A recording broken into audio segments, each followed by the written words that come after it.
অন্তর্বর্তীকালীন সময়ের জন্য কাউকে নিয়োগ করা যায় কিনা।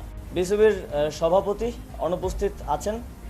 অবশ্যই একটা ফেডারেশনকে ওয়ার্ক করতে হইলে তার সবগুলো অর্গান ঠিকভাবে ভালোভাবে কাজ করতে হয়। সভাপতির মতো গুরুত্বপূর্ণ দায়িত্বে যিনি আছেন তিনি অনুপস্থিত আছেন। কিন্তু বিসিবি যেহেতু একটা অটোনমাস ফেডারেশন আইসিসির অধীনে, তো এই বিষয়ে আমরা সিদ্ধান্ত নিতে পারবো না। আমরা সাজেস্ট করেছি যারা বিসিবির ডাইরেক্টরস আছেন তারা এই বিষয়ে লিগ্যালি কীভাবে আইসিসির লিগ্যাল ফ্রেমওয়ার্কের মধ্য থেকে কীভাবে এই বিষয়টি সমাধান করা যায় এবং অন্তর্বর্তীকালীন সময়ের জন্য কাউকে নিয়োগ করা যায় কিনা সে বিষয়ে তারা আমাদেরকে পরবর্তীতে রিপোর্ট করবেন এবং এই বিষয়ে আমরা প্রসিজারটা চালু রাখবো।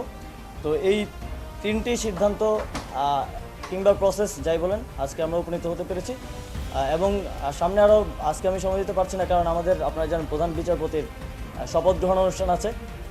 তো আমরা আরও বিস্তারিত কথা বলবো, আমি আবার এসে হয়তো আরও বিস্তারিত কিছু বিষয়ে সিদ্ধান্ত আমরা নিতে পারবো। আপনাদের কোনো প্রশ্ন থাকলে। আপনি বাংলাদেশ ক্রিকেট বোর্ডের কথা বললেন, তো বাংলাদেশ ক্রিকেট বোর্ড আপনার অটোনমাস বডি বা আইসিসি নিষেধাজ্ঞার একটা বিষয় আছে। বাংলাদেশ ফুটবল ফেডারেশনও সেম জিনিসটা আছে। বাংলাদেশ ফুটবল ফেডারেশনও আপনার দলীয় কর্মী বা সভাপতি কোশ্চেনেবল আছে। অন্যান্য ক্রীড়া ফেডারেশনেও কিন্তু আপনার দলীয় নেতা কর্মী বা আওয়ামী লীগের অনেকেই ভালো ভালো বড় বড় পোস্টে আছে। ওইসব ফেডারেশন বা ক্রীড়া সংস্থাগুলোতে কিন্তু আপনার এই ধরনের কোনো নিষেধাজ্ঞার কোনো বিষয় নেই। সেগুলোর ব্যাপারে কি ধরনের পদক্ষেপ নেওয়া যেতে পারে?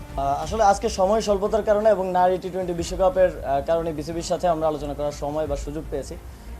বাকি ফেডারেশনগুলোর সাথে আমরা পর্যায়ক্রমে আলোচনার ভিত্তিতে এই বিষয়গুলোতে তাদেরকে সাজেশন দেওয়ার থাকলে সাজেশন দেবো এবং অবশ্যই লিগ্যাল ফ্রেমওয়ার্কের ভিত্তিতে কাজগুলো করতে হবে।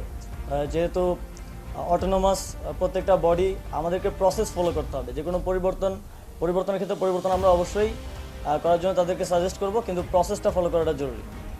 যতটুকু জানি আপনি ক্রীড়া প্রেমী একজন মানুষ এবং শুনেছি যে আপনি স্পোর্টস সম্পর্কে বেশ ভালো রাখেন। জানতে চাই যে বাংলাদেশের স্পোর্টসে যেহেতু আপনি এখন দায়িত্বে আছেন, স্পোর্টসের বাজেট কীরকম, কোন কোন খাতে কীরকম, সেটার ব্যাপারে কি কোনো ধারণা আগে ছিল কিনা বা এখন কোনো পেয়েছেন?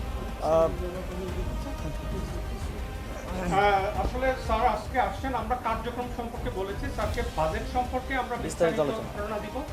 আপনাদের অবগতির জন্য জানাচ্ছি, গত অর্থ বছরে আমাদের 1309 কোটি টাকা বাজেট ছিল। এবার সব যুব এবং ক্রীড়া মিলে 2111 কোটি টাকা, 2211 কোটি টাকা আছে।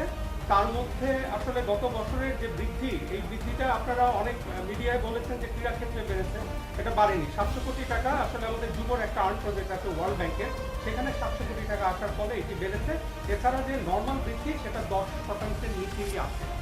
আমরা মাননীয় উপদেষ্টা মহোদয়কে বাজেট নিয়ে টোটাল ব্রিফ করব এবং আমাদের বাজেট আরও এক্সপেডাইট করার জন্য পরবর্তীতে বাড়ানোর জন্য ক্রীড়া ক্ষেত্রে ভূমিকা রাখা বা সাফল্য পাওয়ার জন্য সেটা ইনশাল্লাহ আমরা চেষ্টা করে যাব।